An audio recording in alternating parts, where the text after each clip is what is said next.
ಈಗ ಒಂದು ದೊಡ್ಡ ಜಾತ್ರೆ ಆಗ್ತದೆ. ದೇವಸ್ಥಾನಗಳ ಜಾತ್ರೆ ಇರ್ಬೋದು, ಮಸೀದಿಗಳಲ್ಲಿ ಜಾತ್ರೆ ಇರ್ಬೋದು, ಬೇರೆ ಬೇರೆ ಚರ್ಚ್ಗಳಲ್ಲಿ ಇರ್ಬೋದು, ಬೇರೆ ಬೇರೆ ಜಾತ್ರೆಗಳಾಗ್ತದೆ. ಆ ದೇವಸ್ಥಾನದವರು ಒಂದು ಪರ್ಮಿಷನ್ ಅನ್ನು ತಗೊಳ್ತಾರೆ. ನಾವೀಗ ಎಷ್ಟು ಜನ ಸೇರ್ಬೋದು, ನಮಗೊಂದು ಪರ್ಮಿಷನ್ ಕೊಡಬೇಕು ಅಂತ. ಬಹುಶಃ ಆ ಜಾತ್ರೆಯನ್ನೇ ಒಂದು ಆಧಾರವಾಗಿಟ್ಟುಕೊಂಡು ಯಾರೋ ಒಬ್ಬ ರೌಡಿ ಅಥವಾ ಯಾರೋ ಒಬ್ಬ ಏನೋ ಮಾಡಿಕೊಂಡು ಹೊರಗೆ, ದೇವಸ್ಥಾನದ ಹೊರಗಡೆ ಏನಾದರಲ್ಲಿ ಹೆಚ್ಚು ಕಡಿಮೆ ಮಾಡಿ ಒಂದು ಮರ್ಡರ್ ಮಾಡಿದ್ರು.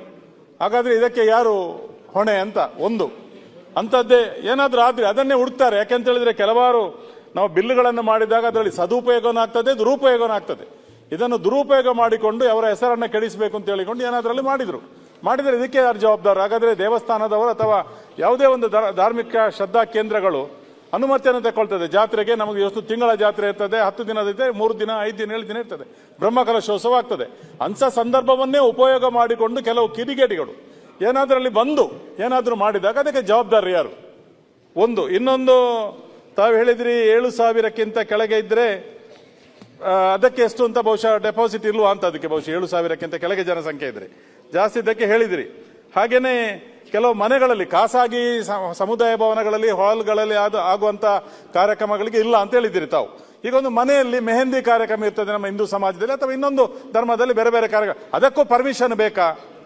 ಇಲ್ಲ, ಅದಕ್ಕೆ ಪರ್ಮಿಷನ್ ಇಲ್ಲ. ಅಲ್ಲ, ನಾಳೆ ಪೊಲೀಸ್ನವರು ಸರಿಯಾಗಿ ನೀವು ಕೊಡಬೇಕು. ನಾಳೆ ನಾವು ಜವಾಬ್ದಾರಿ ಕೊಟ್ಟ ಮೇಲೆ ಅವರಿಗೆ ನಾವು ಎಷ್ಟು ಇಲ್ಲಿ ಟೈಟ್ ಮಾಡ್ತೇವೆ ಅವರಿಗೆ ಅಲ್ಲಿ ಬಹಳ ಈಸಿ ಆಗ್ತದೆ ಇಲಾಖೆಯವರಿಗೆ. ಯಾಕೆ ಅಂತ ಹೇಳಿದ್ರೆ ಬೇರೆ ಬೇರೆ ಮೂಲಗಳಿಂದ ತಾವು ತಿಳ್ಕೊಳ್ಬಹುದು. ಆ ದೃಷ್ಟಿಯಲ್ಲಿ ಯಾವುದೇ ಇದರಲ್ಲಿ ಸದುಪಯೋಗ ಆಗಬೇಕು ವಿನಃ ಇದರಲ್ಲಿ ದುರುಪಯೋಗ ಆಗದ ರೀತಿಯಲ್ಲಿ ತಾವು ಗಮನಿಸಬೇಕು ಅಂತ ತಮ್ಮಲ್ಲಿ ನಾನು ಕಳಕಳಿಯ ವಿನಂತಿಯನ್ನು ಮಾಡ್ತಾ ಇದ್ದೇನೆ. ನಮಸ್ಕಾರ.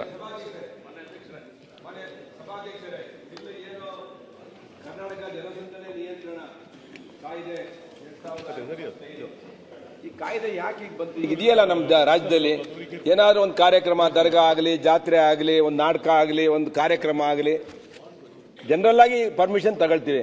ಇದು RCBಲಿ ಸತ್ತೋದ್ಮೇಲೆ ಈ ಕಾನೂನು ತಂದ್ಬಿಟ್ಟು ಇದನ್ನ ಎಲ್ಲ ರಾಜಕೀಯ ಪಕ್ಷದವರು ಪರ್ಮಿಷನ್ ತಗೋಬೇಕು. ಇಲ್ಲಿವರೆಗೂ ಈ ದೇಶದಲ್ಲಿ, ರಾಜ್ಯದಲ್ಲಿ ಸಾಕಷ್ಟು ಕಾರ್ಯಕ್ರಮಗಳು ನಡೀತಿವೆ.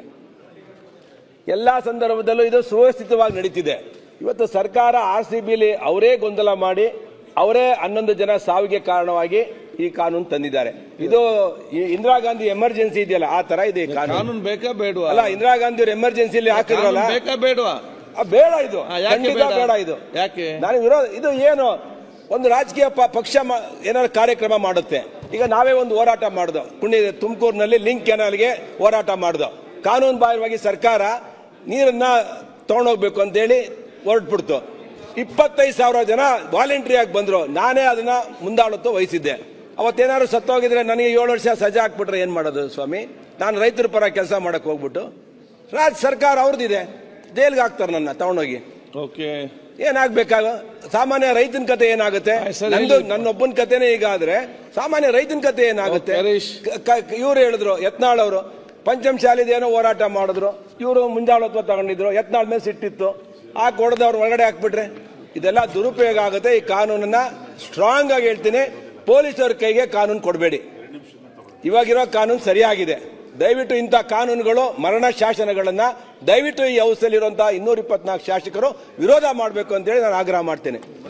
ಅಧ್ಯಕ್ಷರೇ, ಏನು ಸರ್ಕಾರ ತಂದಿರತಕ್ಕಂಥ ಈ ವಿಧೇಯಕ ಏನಿದೆ, ಇದು ಗಾಂಧೀಜಿಯವರ ಮೂಲ ಆಶಯಕ್ಕೆ ವಿರೋಧವಾಗಿರ್ತಕ್ಕಂಥದ್ದು.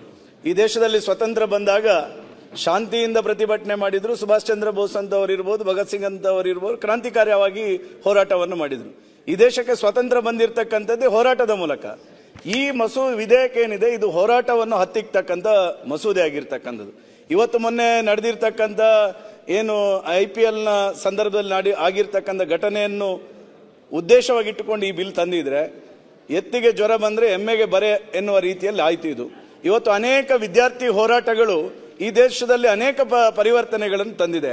ಅನೇಕ ರಾಜಕೀಯ ಪಕ್ಷಗಳು ಅನೇಕ ರೀತಿಯಾಗಿರ್ತಕ್ಕಂಥ ಹೋರಾಟದ ಮೂಲಕ ಈ ದೇಶದಲ್ಲಿ ಅನೇಕ ಪರಿವರ್ತನೆಗಳನ್ನು ತಂದಿರತಕ್ಕಂಥದ್ದು. ಯಾವಾಗ ಈ ದೇಶದ ಸಂವಿಧಾನ, ಅಂಬೇಡ್ಕರ್ ಅವರ ಆಶಯದ ಸಂವಿಧಾನಕ್ಕೆ ವಿರುದ್ಧವಾಗಿ ಇವತ್ತು ನಾವು ಹೋರಾಟವನ್ನು ಹತ್ತಿಕ್ಕತಕ್ಕಂಥ ವ್ಯವಸ್ಥೆಯನ್ನು ನಾವು ಇವತ್ತು ಮಾಡಿದ್ರೆ, ನಾನು ಹೇಳ್ತೇನೆ, ಕರ್ನಾಟಕ ರಾಜ್ಯದಲ್ಲಿ ಸಾಮಾಜಿಕವಾಗಿರ್ತಕ್ಕಂಥ ಕಳಕಳಿ ಇಟ್ಟುಕೊಂಡು ಜನ ವಿರೋಧ ಮಾಡ್ತಕ್ಕಂಥ, ಹೋರಾಟ ಮಾಡ್ತಕ್ಕಂಥ ಮನೋಭಾವನೆಯನ್ನು ನಾವು ಹತ್ತಿಕ್ಕಿದಾಗೆ. ಇವತ್ತು ಸಾಮಾನ್ಯವಾಗಿ ತಕ್ಷಣಕ್ಕೆ ನನ್ನ ಕಣ್ಣೆದುರಿಗೆ ಯಾವುದಾದ್ರೂ ರೀತಿಯಾಗಿರ್ತಕ್ಕಂಥ ಅನ್ಯಾಯ, ಅತ್ಯಾಚಾರ, ಅನಾಚಾರಗಳಾದ್ರೆ ಪ್ರತಿಭಟಿಸಬೇಕೆನ್ನುವಂತ ಮನಸ್ಥಿತಿಯನ್ನು ನಾವು ಕಸಿದುಕೊಂಡಾಗೆ ಆಗ್ತದೆ. ಯಾವ ಕರ್ನಾಟಕ ರಾಜ್ಯದ ವ್ಯಕ್ತಿ ಹತ್ರನೂ ಹೋರಾಟನೆ ಮಾಡೋದು ಬೇಡ ಎನ್ನುವಂತ ಮಾನಸಿಕತೆಯನ್ನು ಹುಟ್ಟುಹಾಕಿದ ರೀತಿಯಲ್ಲಿ ಈ ವಿಧೇಯಕ ಆಗ್ತದೆ. ಸನ್ಮಾನ್ಯ ಸಭಾಧ್ಯಕ್ಷರೇ, ರಾಜಕೀಯ ಪಕ್ಷಗಳಿರ್ಬೋದು, ಸಾಮಾಜಿಕ ಹೋರಾಟಗಳಿರ್ಬೋದು, ವಿದ್ಯಾರ್ಥಿಗಳ ಹೋರಾಟಗಳಿರ್ಬೋದು, ಧಾರ್ಮಿಕ ಹೋರಾಟಗಳಿಗೆ ಇದು ಬಹಳವಾಗಿರ್ತಕ್ಕಂಥ ತೊಂದರೆಯನ್ನು ಕೊಡ್ತದೆ. ನಾನು ಕಡಾಖಂಡಿತವಾಗಿ ಹೇಳ್ತೇನೆ, ಈ ವಿಧೇಯಕವನ್ನು ಮತ್ತೊಮ್ಮೆ ನೀವು ಸರ್ಕಾರ ಆಲೋಚನೆ ಮಾಡಬೇಕು ಎನ್ನುವಂಥದ್ದನ್ನು ನಾನು ಈ ಸಂದರ್ಭ ಹೇಳ್ತೇನೆ.